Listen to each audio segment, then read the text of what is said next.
দরজাটা ধাক্কা দিয়ে রিধি বলে ওঠে, আপু আপু, নিলয় ভাইয়া এসেছেন। আমি অনেকটা আচমকা হয়ে যাই। চোখে মুখে আমার একটা অপেক্ষার আভা ভেসে আসে। মুচকি হেসে বলি, সত্যি? হ্যাঁ আপু হ্যাঁ। এবার শোনো, তাড়াতাড়ি সাজুগুজু করে নাও, কুইকলি, লেট করো না। ভাইয়া আবার আমাদের নিচে দেখতে না পেলে এখানে চলে আসবেন। ও, তাই তো। এই বলে তাড়াতাড়ি ফেস ওয়াশ মেসওয়াক খুঁজতে থাকি। উফ, রিধি খুঁজে পাচ্ছি না। একটু আমায় হেল্প করতো। কি? কি আপু বলো। শোন, আমার বাথরুমে গিয়ে হাত মুখ ধুয়ে আসছি। তুই মেকআপ তুই মেকআপের সবকিছু রেডি করে রাখ। No late, just go. Done? Okay আপু। মিথিলা বাথরুম থেকে ফ্রেশ হয়ে বড় একটা আয়নার সামনে নিজেকে আবিষ্কার করে। রিধি সাজুগুজুর যাবতীয় সব রেডি করে রাখে। এখন শুধু নিজের এই উদ্ভট মুখটাকে প্লাস্টিক করতে বাকি। আর তখন সে ভাবতে লাগলো, আহা, আজ যে করেই হোক নিলয় ভাইকে আমার প্রেমের জালে ফাঁসাবই, না হলে আমার নাম মিথিলা জাহান মুন নয়। এছাড়া আর কোনো উপায় নেই। কারণ প্রিয় মানুষটির প্রতি হৃদয়ের কোণে ভালোবাসার ছন্দ এতটা বছর জমিয়ে রেখেছিলাম। ভালোবাসার কথা বলবো বলবো বলে আজও বলা হয়ে ওঠেনি। আজকে কিন্তু একদম নো জড়তা, নো লজ্জা। এমন একটা মুড নিয়ে নিজেকে প্রস্তুত করি। এবার আমাদের পরিচয়টা জেনে নিন। আমি মিথিলা জাহান মুন, আর রিধি আমার আপন ছোট বোন। নিলয় আমার আপন কাজিন, মানে আমার মায়ের বোনের একমাত্র ছেলে। অনলি ছেলে বললে ভুল হবে, হিরো, রোমিও, ক্রাশ বয় ইত্যাদি ইত্যাদি সব বলা যায়। উনি এবার অক্সফোর্ড বিশ্ববিদ্যালয় থেকে হায়ার স্টাডি শেষ করে এসেছেন এবং বড় একটা কোম্পানির ডিরেক্টর পদে অফার পেয়েছেন। আই হোপ জবটা ওনার কনফার্ম। সেই অষ্টম শ্রেণী থাকতে ওনার প্রেমে আমি হাবুডুবু খেয়ে আসছি। মনে মনে ভালোবাসা, একপাক্ষিক ভালোবাসা, যাই বলুন, তবে রিয়েলিটিতে উনি অনলি আমায় কাজিনই ভাবেন। আমাকে কখনো অন্য চোখে দেখেননি বা দেখার প্রয়োজনও বোধ করেননি। এতটাই ইগনোর, সেই 5 বছর আগে ওনার সাথে আমার শেষ দেখা হয়েছিল। আজ দেশে এসেছেন প্রায় 10 বছর হবে। নিলয় ভাইয়া দেশে ফেরার পরপরই মায়ের মনে ঝড় উঠে গেল নিলয় ভাইকে একটু দেখার জন্য। তাই খালামণিকে বারংবার কল মেসেজ যে ভাইয়াকে নিয়ে আমাদের একটু বাড়িতে আসতে। তাই মায়ের রিকোয়েস্টে খালামণি ভাইয়াকে গিয়ে আজ আমাদের বাড়ি আনলেন। জানি না আমার কথা এখন আর ওনার মনে আছে কিনা। আই হোপ নাও থাকতে পারে, কারণ এখন উনি নতুন মানুষ। লাইফের সবকিছুই ওনার এখন রঙিন, নতুন। আমার মতো সাধারণ একজন মেয়ে ওনার কাছে জাস্ট নাথিং। তারপরও আশা ছাড়ছি না, মনে ফুললি কনফিডেন্স। দেখি, চেষ্টা করে দেখলে তো খারাপ কিছু নয়। এর মধ্যেই অনেকটা সাজগোজ শেষ করলাম। এখন শুধু চোখে কাজল দেওয়া বাকি। হুট করে দরজার সামনে কারো উপস্থিত অনুভব করতে পারছি। আমি রিধিকে চোখ ইশারা দিই, দেখ তো রিধি, দরজার সামনে কে দাঁড়িয়ে আছেন। রিধি আমার ইশারায় দরজার দিকে মুখ করে তাকাতেই হা হয়ে থাকে। রিধির মুখটা যেন বেদম প্রহর, কোনো রকম টু শব্দ করছে না। কি রে, কে আসছে বলছিস না কেন? রিধি মুখটা হা করে দরজার দিকে আমাকে ইঙ্গিত করে। আমি ওর ইঙ্গিত অনুসরণ করে দরজায় চোখ রাখতেই চোখগুলো আমার খাড়া হয়ে যায়। হতভম্বতার সহিত হনহন দাঁড়িয়ে যাই, কারণ সামনে নিলয় ভাইয়া এবং নিলয় ভাইয়ার কোমরে হাত রেখে একটি মেয়ে ওনার পাশে দাঁড়িয়ে আছে। ওনার পরনে একটা লম্বা গাউন, পায়ে হিল কেটস, চুলগুলো লাল, মুখটি ধবধবে সাদা, লম্বায় 5 ফুট 6 ইঞ্চি হবে। দেখেই বোঝা যাচ্ছে কোনো বিদেশিনী হবেন। উনি আমাদের দেখে মুচকি হেসে দেন আর আমাদের সম্ভাষণ করে বলেন, Hi, I am Angela. I come from England. That's what a surprise. I know Will. You are cousin of Niloy. Ya please come in my room. Niloy ভাইয়া আমাদের দিকে তাকিয়ে বলেন, কেমন আছিস তোরা রিধি? আর কি যেন নাম তো? উপস, মনে পড়ছে না। আমি প্রায় অবাকের চরম পর্যায়ে। ভাইয়া যে আমার নাম মনে করতে পারছে না। কি আর করা, পরে এদিক ওদিক তাকিয়ে বলি, জি আমার নাম মিথিলা। ও হ্যাঁ হ্যাঁ, এবার মনে পড়েছে। যাই হোক, মা তোদের জন্য নিচে অপেক্ষা করছেন। এখনো রুমে যাব না, বসার রুমে আই। এই বলে উনি বিদেশিনীকে নিয়ে চলে যান। আমি বিছানার উপর বেখেয়ালির মতো বসে পড়ি। দু চোখের কোটরে বিন্দু বিন্দু নোনা জল জমতে থাকে। মনের অজান্তেই কেন জানি অস্থিরতা অনুভব হচ্ছে। মনটা যেন বিষণ্ণতায় ছুঁয়ে যাচ্ছে। পাশ থেকে রীতি বলে উঠে, আপু, ভাইয়াকে এখন আর দেখে বোঝাই যাচ্ছে না ভাইয়া যে একজন বাঙালি। তবে ভাইয়াকে ওই এলিজা সিস্টারের সাথে বেশ মানিয়েছে। ভাইয়ার চুলগুলো লাল, মুখটাও ধবধবে সাদা, বাহ, একদম যেন ফরেনার। তবে এলিজা ভাইয়ার এমনি ফ্রেন্ড নাকি গার্লফ্রেন্ড? আর উনি যেভাবে ভাইয়াকে জড়িয়ে আছেন, মাই গড, আমি অনলি কনফিউজ। জানি না রিধি। আপু, জানতে হবে। চলো খালামণির সাথে গিয়ে দেখা করে আসি। তুই যা রিধি, আমার এ মুহূর্তে মন চাচ্ছে না। রিধিও বুঝতে পারছে এখন আমার মনটা ভালো নেই, তাই আর কিছু না বলে মাথা হেলিয়ে চলে যায়। রিধি রুম থেকে চলে যাওয়ার পর হাতের নিচে লেগে থাকা বিছানার চাদর মুচড়ে ধরি। মন চায় রুমের সব জিনিসপত্র একে একে ফ্লোরের ওপর আঘাত করে আগুনের পুলকিত মনটা শান্ত করতে। মনকে কোনো মতে মানাতে পারছি না। রাগে ক্ষোভে বিছানা ছেড়ে উঠে দাঁড়াই, আর আস্তে আস্তে আয়নার সামনে নিজেকে দেখি নেই। বুক ফাটা কান্না আসছে আমার। মুখে মুখের এই সাজ, পরাই নীল শাড়ি, আজ কার জন্য? শাড়িটা একদম ছিঁড়ে টুকরো টুকরো করতে ইচ্ছে করছে। যেই ভাবা সেই কাজ। হাত দিয়ে ঘামছে, পুরো শাড়ি খুলতে যাব, অমনি দরজার পেছন থেকে কেউ বলে ওঠে, এক্সকিউজ মি, তুই এখনো রুমে কি করছিস মিথিলা? আমি তড়িঘড়ি চোখের পানি মুছে নিয়ে পেছন ফিরে তাকাই। তাকিয়ে দেখি নিলয় ভাইয়া অনেকটা অপ্রস্তুত বোধ নিয়ে মানে বুঝি। আগে তো শাড়ির আঁচলটা ঠিক কর। এতক্ষণ পর আমার হুঁশ হয়।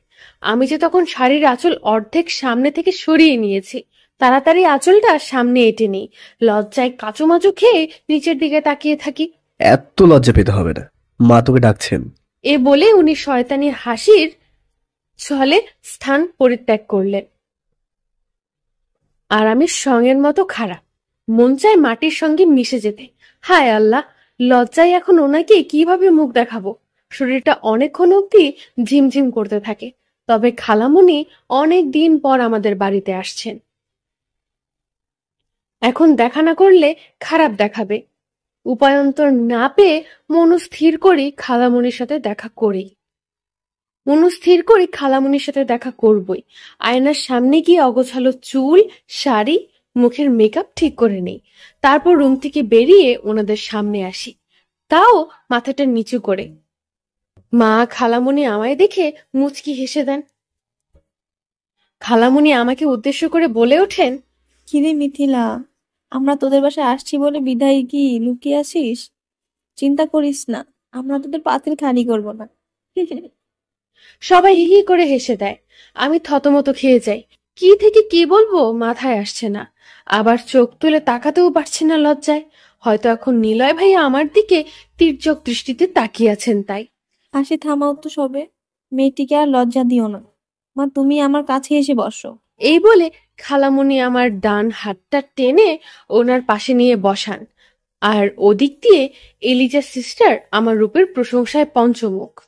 How beautiful girl is, her hair is so long and black, just awesome, her everything. As I see her, as I attract her cuteness. আমি তো হেব্বি খুশি উনি আমার রূপের গুণগান গাচ্ছেন। অন্তত ভাইয়া ওনার বিদেশিনীর মুখে একটু শুনুক আমি কতটা সুন্দর। হুঁ। খালামণি আমার মাথায় আলতোভাবে হাত রেখে বলেন, মিথিলা, তুই এখন কোন ক্লাসে যেন পড়ছিস? জি জি খালামণি, আমি অনার্স 2য় বর্ষে পড়তেছি। ও আচ্ছা, আর রিধি তুই? খালামণি, কিছুক্ষণ আগেই তো তোমায় ফোনে বললাম, এরই মধ্যে ভুলে গেলে খালামণি? বুঝিস তো, বয়স বাড়ে, মানুষের স্মৃতিশক্তি কমে, তাই আর কি মনে পড়ছে না। আবার খালামুনির কথায় পাল্টা জবাব ছুড়ে বলেন, রূপা, তুই তো আমার বয়সে ছোট। আমার থেকেও তোর স্মৃতিশক্তি প্রখর থাকার কথা। তোর ছেলে কোন কোন এক্সাম? সবাই খিলখিলিয়ে হেসে দেয় এবং আমিও মিটিমিটি হাসি আর চোখ কনিয়ে কনিয়ে বিদেশিনীকে দেখি। বিদেশিনী হয়তো কোনো কিছু না বুঝেই আমাদের সাথে উড়াধুরা হাসছে। এর ফাঁকে নিলয় ভাইয়ার একটা আর্জেন্ট কল আসায় উনি আমাদের এক্সকিউজ ইঙ্গিত করে বাইরে চলে যান। আমিও এই সুযোগটুকুর অপেক্ষায় ছিলাম। এখন শুধু বিদেশিনীকে প্রশ্ন করার পালা। Hi Eliza sis, what be about you of Niloy brother? তুমি নিলয় ভাইয়ের সম্পর্কে কি হও? Niloy is my varsity friend. Only friend, no more some others? শুধু বন্ধু নাকি অন্য কিছু? Sorry, Mithila. আমি যেই এলিজা সিস্টারকে আরো পেঁচিয়ে চেঁচিয়ে সত্য কথা উদ্ঘাটন করতে যাব, অমনি নবাবজাদা আবার চলে আসে। রাগে মুখটা গজগজ করতে থাকি। উফ, কথাই শেষ করতে দিল না। উনি এসেই বকবক শুরু করে দেন। মা, সাবিলারা আজই নাকি চিটাগং থেকে ঢাকায় ব্যাক করবে, এইমাত্র কল দিয়ে আমায় বললো। যাই হোক, ভালোই হয়েছে আপা। সাবিলারা যেহেতু আসতেছে, তাহলে নিলয় এবং সাবিলার বিয়েটা ফাইনাল করে ফেলি, কি বলো? খালামুনির মুখে এ কথা শোনা মাত্রই আমি যেন আকাশ থেকে পড়লাম। সাবিলা আমার মামাতো বোন। সাবিলা মামার একমাত্র মেয়ে। মামার অঢেল সম্পত্তির সবকিছুর মালিকানাই সাবিলার। এবার সে চট্টগ্রাম ভার্সিটিতে বিবিএ অনার্স করতেছে। আমরা দুইজন সেম বয়সী বলা চলে। তবে সাবিলার সাথে আমার চলাচল সম্পূর্ণ আলাদা।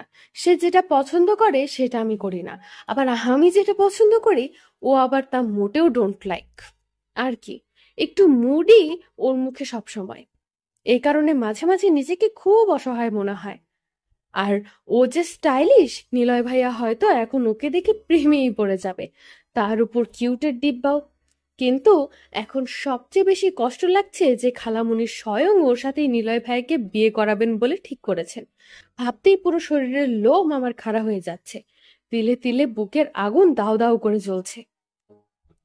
এখানে আর বসে থাকতে পারছি না। যে করেই হোক আমায় এখন রুমে চলে যেতে হবে। ছটফটানি ভাব চলে আসছে আমার ভাবভঙ্গিতে। সোফা ছেড়ে কোনো মতে দাঁড়িয়ে সবাইকে বলি আমি একটু আসছি। সবাই হালকা মাথা নেড়ে সম্মতি দিলেই আমি তড়িৎ বেগে নিজের রুমে আসি আর ফুপিয়ে ফুপিয়ে কেঁদে উঠি। মুখ দিয়ে আমার যেন কোনো ভাষা আসছে না। দেহের ভেতরের হৃদটা ক্ষণিকেই যেন পুড়ে ক্ষতবিক্ষত। আমার রুমে হৃদি এবং এঞ্জিলা আসে। Hi, cutie girl. I come at you. বিদেশিনী হাত পা নেড়ে মুচকি হেসে আমার পাশে এসে বলে, Niloy said that we all us go out to travel outside today. So please be ready quickly. আমি বিদেশিনীর কথায় হকচকিয়ে রিদির দিকে তাকাই। ওর চোখগুলো পিটপিট করতেছে। রিধি জানে আমি এখন বাহিরে যাওয়ার জন্য একদম নারাজ। Sorry sister, my mind don't fine in this moment. Again once day we travel. Sorry আপু, আমার মনে মুহূর্তে ভালো নেই। আবার কোনো একদিন আমরা ভ্রমণ করব। Mithila, I come only in Bangladesh to see the Bangladesh natural beauty and Niloy merit occasion. I heard from Niloy. The Bangladesh is so beautiful and her environment is normal. Her people life is simple. Her have hills, mountains, green trees, various types animal etc. I am so excited in this. Please, Mithila, don't be disciplined. I have in heart so less time. I have to back again my country first. আমি Angela সিস্টারের কথা শুনে নাজেহাল অবস্থায় পড়ে যাই। তাহলে সাবিলার সাথে নিলয় ভাইয়ার বিয়ের কথা আমার মাও জানেন এবং এঞ্জেলা সিস্টারও? শুধু আমি একমাত্র নীরব দর্শক যে কিছুই জানি না। কবে যে সব ঠিকঠাক করে রাখলো কেউই জানি না, কেউই তো আমায় বলেনি, এবং আমার মাও। বাহ, সবাই তো দেখছি পারফরমেন্স ভালোই করছে। এখন যদি জোরে একটু চিৎকার করে বিধাতাকে বলতে পারতাম, তাহলে নিঃশ্বাসটুকু ফেলে দম নিতে পারতাম। রাগে ক্ষোভে এঞ্জেলা সিস্টারকে বলে উঠি, সিস্টার প্লিজ আমায় বিরক্ত করবেন না, ভীষণ হেড পেন হচ্ছে। Please Riddhi, I want to alive now. আমার অস্বস্তি বোধ দেখে এঞ্জেলা সিস্টার চলে যান। রিদিও এঞ্জেলা সিস্টারের সাথে চলে যায়। এঞ্জেলা সিস্টারকে প্রথমে দেখে মনে হলো নিলয় ভাইয়ের জেফ, আর এখন দেখি ভাজা মাছটা উল্টো। তবে এঞ্জেলা সিস্টারের মাঝে যে শান্ত শিষ্টতা মিশুকিকতা মনোভাব দেখলাম, সত্যিই ভালো লাগার মতো। আমার হাতের যেন চামড়া উঠে যাবে এখন, এমন ভাবে হাত মোচড়াতে থাকি আর জেদে দাঁতগুলো কটমোটাতে থাকি। হুট করে কেউ আমার দরজায় এসে হালকা একটা কাশি দেয়। তাকিয়ে দেখি মনের কোণে জমিয়ে রাখা ভালোবাসার প্রিয় যে মানুষটি, সে। তবুও দেখে না দেখার ভঙ্গিমা ধরি। উনি শান্ত ধীরে আমার পাশে এসে বসেন, আমার পিঠে আলতো হাত বোলান। ওনার স্পর্শ আমার সারা দেহে যেন শিহরণ জাগাতে থাকে। চোখ বুজে অন্যদিকে তাকিয়ে থাকি। তারপর গলাকে ছোট করে বলেন, তোকে আজ অনেকদিন পর দেখলাম মিথিলা। মাশাআল্লাহ, আগের থেকে অনেকটা তো তুলতুলে সুন্দর হয়ে গেছিস। মুখে এত আটা ময়দা লাগিয়েছিস কেন? কারোর সাথে দেখা করতে যাবি সেজন্য? না না না, মানে। এত বিড়বিড় করা লাগবে না, 1 মিনিট সময় দিলাম। তাড়াতাড়ি মুখটা ঘষে মেজে পরিষ্কার করে আসিস। বাবা, আচমকা ওনার মুখে গদগদ বুলিতে আমি হতবাক। যেভাবে আদেশ করলেন মনে হচ্ছে আমি যেন ওনার ঘরের বউ, যে বললেই শুনতে হবে। কদিন পর তো উনি নিজেই অন্যের হাতে যাচ্ছেন, আবার আমায় আসছেন থ্রেড দিতে। কোনো আবার ড্রামা আর্টলেন নাকি? মায়ের মুখে তো শুনলাম উনি অক্সফোর্ডে ড্রামায় ফার্স্ট প্রাইজ অর্জন করেছেন। আহা, লাইফে এ ধরনের মানুষ দেখতে দেখতে চোখ দুটো কানা। কি হলো, বসে আছিস কেন? আমি থতমত খেয়ে ওনার কম্পিত আওয়াজ কেঁপে উঠি। ভয়ে যেন এখনই ভ্যা ভ্যা করে কেঁদে দেই। তারপর কি, নবাবজাদার আদেশে বিছানা ছেড়ে বাথরুমে চলে আসি। অতঃপর মুখটা ধুয়ে ওনার সামনে আসি। উনি আমার দিকে সরু দৃষ্টিতে তাকিয়ে আছেন, আর আমার রক্তিম মুখ ঘন ঘন চোখের পলক ফেলছে। হুম, এবারও তোকে সুন্দর দেখাচ্ছে। আচ্ছা, তুই তো এমনিতেই সুন্দর, মেকআপ কেন করিস বলতো? আমি ওনার কথার উত্তর না দিয়ে চুপ হয়ে থাকি। উনি আবার বলে ওঠেন, বাই দ্য ওয়ে, এখন শাড়িটা চেঞ্জ করে নর্মাল একটা 3 পিস পরে নে। থ্রি পিস পরবো কেন? আমি যা বলছি তাই কর। আগ বাড়িয়ে কথা বলাটা আমার মোটেও পছন্দ না। এদিক ওদিক তাকিয়ে একমতে ওয়ার্ড্রপের কাছে যাই, আর মনে মনে ভাবতে থাকি উনি এখন আমার সাথে এরকমটি কেন করছেন। ড্রেস চেঞ্জ, মেকআপ ক্লিন, মাই গড। মিথিলা! ওনার কথা কানে বাজতেই আবার থরথর করে কেঁপে উঠি। ধ্যানের মোড় ভেঙে গেলেই ওয়ার্ড্রপ থেকে পাতলা মিহি কাপড়ের সবুজ একটা 3 পিস বের করি। আমার অনেকটা আনইজি ফিল হতে থাকে। উনি যে আমার রুমে বসে আছেন, ওনার সামনে নরণচরণ করতে ইতস্তত বোধ হতে থাকে। না পারি এখনই ওনাকে তাড়িয়ে দিয়ে স্বাধীনভাবে সরাত সরাত একটু মুভ হই। 3 পিসটা পরিধান করে নিজেকে বাথরুমের আয়নায় একবার দেখে নিই। অনেকক্ষণ আয়নার দিকে আর তাকিয়ে থাকতে পারিনি। নিজের রূপের আগুনে নিজেই একটু চাপা মারলাম আর কি। আয়নার সামনে এসে মুখে হালকা একটা ক্রিম মেখে নিই। ভিজে বিড়ালের মতো ওনার তীক্ষ্ণ চোখ দুটো এখন আমার দিকে খাড়া। উপস, অন্য পুরুষ পরনারীর দিকে কি কৌতূহল নিয়ে তাকাচ্ছে। মন চায়। এটা শুনে আমি বড় ধরনের শক খেয়ে যাই। তোর জামার পিছনের চেইনটা কে লাগাবে শুনি? রাস্তার মধ্যে পর পুরুষদের ধপধপে পিঠটা দেখানোর জন্য চেইন খুলে রেখেছিস? ও, তাই তো। উফ, সিট চেনটা তো সত্যিই লাগাইনি। দেখ, এতক্ষণে ঠাড়ই করিনি। আমার এসব ভাবনার মধ্যে উনি একদম আমার কাছে চলে আসেন, আর পেছন থেকে আমার পিঠে স্পর্শের হাত বোলান। ওনার স্পর্শে আমার পুরো শরীর কেঁপে ওঠে। লজ্জায় দাঁত খিচে রাখে চোখ বুজে। যদি এই মুহূর্তে মাটির মধ্যে মিশে যেতে পারতাম, দরকার হলে তাই করতাম। তারপর আলতো চেইনের কটিতে হাত রেখে চেইনটা তড়িঘড়ি লাগিয়ে দেন, আর বলেন, আমরা তোর জন্য নিচে ওয়েট করছি, তাড়াতাড়ি রেডি হয়ে নিচে চলে আসিস। এ বলে উনি কেটে পড়েন। আমার মুখে অজান্তে একরাশ হাসি চলে আসে।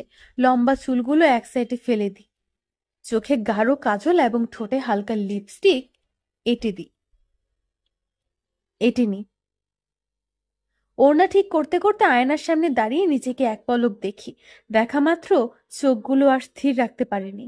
তাড়াতাড়ি চোখের দৃষ্টি ফ্লোরের নিচে চলে আসে আর মুখে মৃদু লজ্জার একটা আভা ভেসে ওঠে। তারপর ব্যাগের মধ্যে মোবাইলটা লুকিয়ে নিচে চলে আসি। বসার রুমে আসতেই নিলয় ভাইয়া ছাড়া সবাইকে দেখতে পাই। এলিঞ্জা সিস্টার আমাকে দেখা মাত্র সোফা ছেড়ে উঠে দাঁড়ায় আর ইঙ্গিত করে সবাইকে বলে ওঠে, look at Mithila, guys, look. সবাই আমার দিকে হা চোখে তাকিয়ে রইল। আর খালামণি হাসতে হাসতে বলেন, ওনার কথাগুলো আমার মনটা একটুর জন্য হলেও বিচলিত হয়। কারণ আমার স্বপ্নের রাজপুত্র তো খালামণির ছেলেই। তাহলে দুঃস্বপ্নের রাজপুত্র দিয়ে আমি কি করব? বুকের দ্বিগুণ ব্যথাটাকে খালামণি আরো 10 গুণ করতেছে। ধ্যাত! এলিঞ্জা সিস্টার মুচকি হেসে আমার কাছে আসেন এবং সাথে রিধিও। ও, তাহলে এই কাহিনী। দ্যাটস মিন রিধি, এলিঞ্জা সিস্টার, নিলয় ভাইয়া এবং আমি এখন ঘুরতে বের হব। হায় আল্লাহ, শেষ অবধি আমাকে কানা বগি বানিয়ে ছাড়লো। শালা ছোকরা অনিচ্ছা সত্ত্বেও বাধ্য করলো। মনে মনে ওনাকে 100টা গালাগাল করতে থাকি, কিন্তু যাকে আকাশ পাতাল সমান গালমন্দ করতেছি ওনাকেই তো দেখতে পাচ্ছি না। কই সেই বেহায়াটা? এইসব ভাবতে ভাবতে এলিঞ্জা আর রিদির সঙ্গে হাঁটা ধরি। সদর পার হয়ে বাহিরে আসতেই চোখগুলো আমার ফিদা, কারণ আমার স্বপ্নের রাজপুত্র গাড়ির সামনে দাঁড়িয়ে গাড়ির চাবি হাতের আঙুলে তুলে ঘুরাচ্ছেন আর আওলা বাউলা মন আনন্দে গান গাচ্ছে।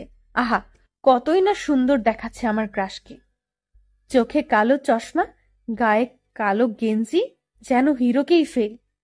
রিধি আসলেই ঠিক বলেছিল, ভাই একজন ফরেনার। এলিঞ্জা সিস্টার নিলয় ভাইয়াকে বলেন, হ্যালো বন্ধুরা, পরবর্তী পার্ট খুব তাড়াতাড়ি আসবে, তো সবাই অপেক্ষায় থাকো।